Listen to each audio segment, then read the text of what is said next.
Hello guys, ಸಿಡಿ kitchen ಬ್ಲಾಗ್ಸ್ಗೆ ಎಲ್ಲರಿಗೂ ಸ್ವಾಗತ. So ಇವತ್ತು ನಾವು ಇಲ್ಲಿ ಹಲಸಿನ ಹಣ್ಣಿನ ಒಂದು ಸ್ಪೆಷಲ್ ರೆಸಿಪಿ ಮಾಡುವ. ನಾವು ಕೊಂಕಣಿಯಲ್ಲಿ ಗುಜು ಅಂತ ಹೇಳ್ತೇವೆ. ಸೊ ನನಗೆ ಕನ್ನಡದಲ್ಲಿ ಅಥವಾ ತುಳುವಲ್ಲಿ ಎಂತ ಹೇಳ್ತೇವೆ ಅಂತ ಗೊತ್ತಿಲ್ಲ. ನಿಮಗೆ ಈ ರೆಸಿಪಿಯ ಹೆಸರು ಗೊತ್ತಿದ್ದರೆ ನನಗೆ ಕಮೆಂಟಲ್ಲಿ ತಿಳಿಸಿ. ಸೊ ಚಿಕ್ಕದೊಂದು ಹಲಸು ಉಂಟು, ಸೊ ಲಾಸ್ಟಿಗೆ ಒಂದಿತ್ತು. ಸೊ ಇಲ್ಲಿ ನೋಡಿ, ಫಸ್ಟಿಗೆ ಕಟ್ ಮಾಡುವಾಗ ನಾವು ಒಳ್ಳೆಯದಾಗಿ ಎಣ್ಣೆ ಹಚ್ಚಬೇಕು, ಇಲ್ಲದಿದ್ದರೆ ಅದರದ್ದು ಎಲ್ಲ ಮೇಣೆ ಎಲ್ಲ ಕೈಗೆ ಆಗ್ತದೆ. ಸೊ ಮತ್ತು ಅದು ಹೋಗಲಿಕ್ಕೆ ತುಂಬ ಕಷ್ಟ ಉಂಟು. ಸೊ ಎಣ್ಣೆ ಹಚ್ಚಿದರೆ ಅಷ್ಟು ತಾಗೋದಿಲ್ಲ. ಸೊ ನೋಡಿ, ಚಿಕ್ಕ ಸೈಜಲ್ಲಿ ಉಂಟು. ಸೊ ಇಲ್ಲಿ ಅಪ್ಪ ಈಗ ಕಟ್ ಮಾಡ್ತಿದ್ದಾರೆ. ಸೊ ಇದು ಕ್ಲೀನ್ ಮಾಡಲಿಕ್ಕೆ ತುಂಬ ಕಷ್ಟ. ನೋಡಲಿಕ್ಕೆ ಹೋದರೆ ರೆಸಿಪಿ ಮಾಡಲಿಕ್ಕೆ ತುಂಬ ಈಸಿ, ಕಟ್ ಮಾಡಿ ಅದನ್ನು ಕ್ಲೀನ್ ಮಾಡೋದೇ ಒಂದು ದೊಡ್ಡ ಟಾಸ್ಕ್ ಅಂತ ಹೇಳ್ಬೋದು.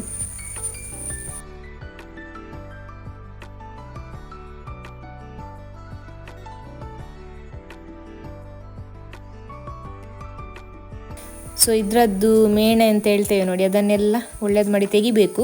ಸೊ ನಿಮಗೆ ತೆಂಗಿನ ಚಿಪ್ಪೆ ಅಂತ ಇರ್ತದೆ, ಅದರಲ್ಲಿ ಕೂಡ ತೆಗಿಬಹುದು.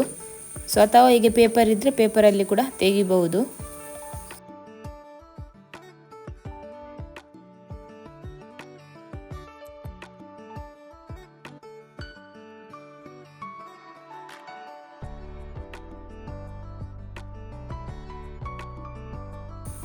ಸೊ ಇದು ಚಿಕ್ಕ ಹಲಸು ಆಗಿದ್ದರಿಂದ ಇದರಲ್ಲಿ ಅಷ್ಟು ಇಲ್ಲ, ಅಂದರೆ ಮಧ್ಯ ಮಧ್ಯದಲ್ಲಿ ಎಲ್ಲ ಅದು ಬೆಳೆದಿಲ್ಲ. ಸೊ ಸ್ವಲ್ಪ ಸ್ವಲ್ಪ ಉಂಟು. ಸೊ ಪರವಾಗಿಲ್ಲ, ಒಂದು ರೆಸಿಪಿಗೋಸ್ಕರ ಆಗ್ತದೆ, ಹೇಗೆ ಮಾಡೋದಂತ ತೋರಿಸಲಿಕ್ಕೆ ಸಾಕು ಇದು.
ಸೊ ಇನ್ನೊಂದು ಅರ್ಧ ಕಟ್ ಮಾಡಲಿಕ್ಕೆ ಉಂಟು, ಅದರಲ್ಲಿ ಕೂಡ ಜಾಸ್ತಿ ಏನಿಲ್ಲ. ಸೊ ಅದು ಕಟ್ ಮಾಡುವಷ್ಟರಲ್ಲಿ ಎಂತೆಲ್ಲ ಇಂಗ್ರೀಡಿಯೆಂಟ್ಸ್ ಬೇಕು ಮಸಾಲಕ್ಕೆ ಅದು ನೋಡಿಕೊಂಡು ಬರುವ. ಸೊ ನೋಡಿ, ಇಷ್ಟು ತೆಂಗಿನಕಾಯಿ ತೊಗೊಂಡಿದ್ದೇನೆ, ತೆಂಗಿನಕಾಯಿ ತುರಿಯನ್ನು ಸ್ವಲ್ಪನೇ ಸಾಕು, ಯಾಕಂದರೆ ಜಾಸ್ತಿ ಹಲಸಿಲ್ಲ ಅಲ್ಲ ಅದಕ್ಕೆ. ಮತ್ತು ಸ್ವಲ್ಪ ಬೆಳ್ಳುಳ್ಳಿ,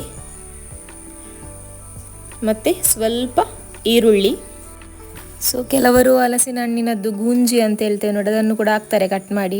ಅಂದರೆ ಗೂಂಜಿ ಅಂದರೆ ಅದು ಸೈಡಲ್ಲಿ ಒಂದು ಉದ್ದ ಉದ್ದ ಟೈಪ್ ಇರುತ್ತೆ ನೋಡಿ, ಅದನ್ನು. ಸೊ ನಾನು ಅದನ್ನೆಲ್ಲ ಹಾಕ್ತಿಲ್ಲ. ಸೊ ಜಸ್ಟ್ ಸ್ವಲ್ಪ ರೆಸಿಪಿಗೋಸ್ಕರ ಹಾಕ್ತಿದ್ದೇನೆ, ಅಂದರೆ ಮಾಡಲಿಕ್ಕೆ. ಸೊ ಇಲ್ಲಿ ಮತ್ತು ಕೊತ್ತಂಬರಿ,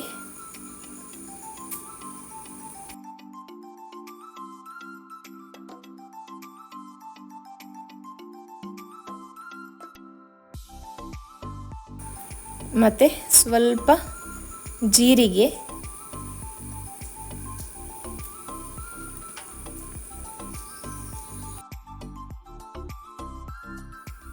ಇನ್ನು ಸ್ವಲ್ಪ ಸಾಸಿವೆ,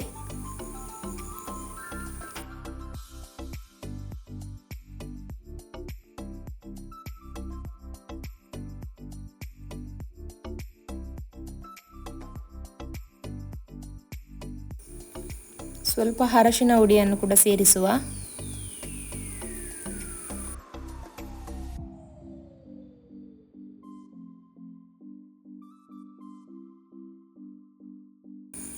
ಸೊ ಒಂದು ಸ್ವಲ್ಪ ಮೆಂತೆ ಕೂಡ ತಗೊಂಡಿದ್ದೇವೆ. ಮತ್ತು ಖಾರಕ್ಕೆ ಎಷ್ಟು ಬೇಕಷ್ಟು ಮೆಣಸು.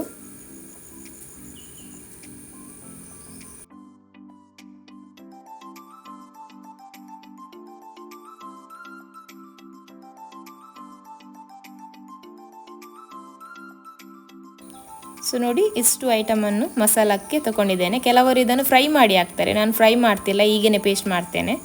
ಸೊ ಇದನ್ನೆಲ್ಲ ಒಳ್ಳೇದು ಮಾಡಿ ಈಗ ತೊಳಿಬೇಕು. ಈಗ ಒಳ್ಳೇದು ಮಾಡಿ ಕ್ಲೀನ್ ಮಾಡುವ ಒಮ್ಮೆ.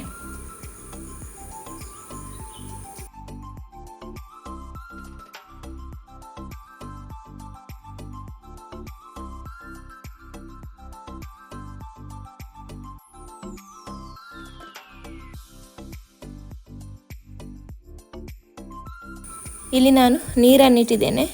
ಸೊ ಇದಕ್ಕೆ ಸ್ವಲ್ಪ ಉಪ್ಪು ಹಾಕಿ ಹಲಸಿನ ಹಣ್ಣನ್ನು ಬೇಯಿಸಲಿಕ್ಕೆ ಇಡುವ. ಕುಕ್ಕರಲ್ಲಿ ಬೇಕಾದರೆ ಕುಕ್ಕರಲ್ಲಿ ಕೂಡ ನಿಮಗೆ ಇಡ್ಬೋದು. ಇದು ಸ್ವಲ್ಪ ಕ್ವಾಂಟಿಟಿ ಅಲ್ಲ, ಅದಕ್ಕೆ ನಾನು ಈಗೇ ಮಾಡ್ತಿದ್ದೇನೆ.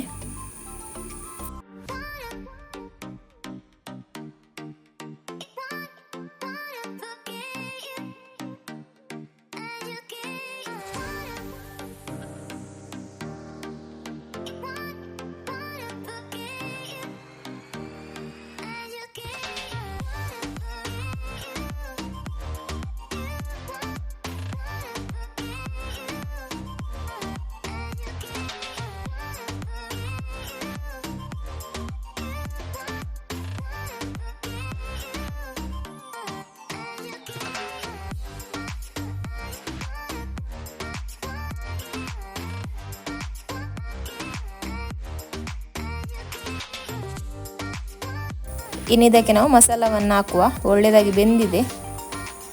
ಸೊ ನಿಮಗೆ ಬೇಕಾದರೆ ಇದರದ್ದು ಸ್ವಲ್ಪ ನೀರು ತೆಗಿಬಹುದು, ಅಂದರೆ ನಿಮಗೆ ಜಾಸ್ತಿ ಅಂತ ಆದರೆ.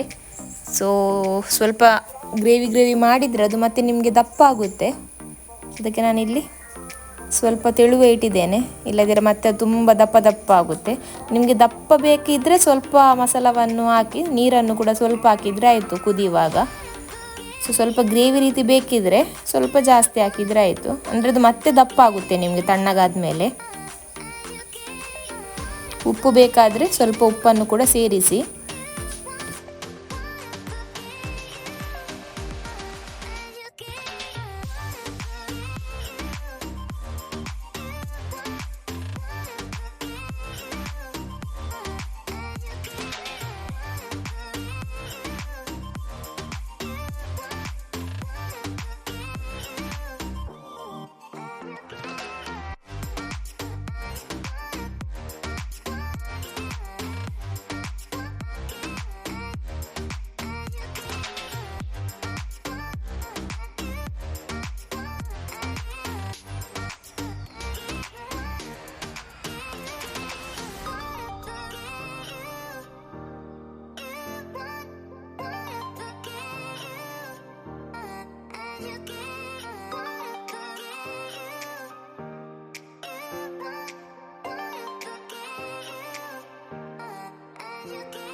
ಸೊ ಇನ್ನು ಇದನ್ನು ನಾನು ಈಗೇ ಕ್ಲೋಸ್ ಮಾಡಿ ಇಡ್ತೇನೆ. ಅದು ಮತ್ತೆ ಸ್ವಲ್ಪ ಹೊತ್ತಿನ ನಂತರ ಸ್ವಲ್ಪ ದಪ್ಪ ಆಗುತ್ತೆ.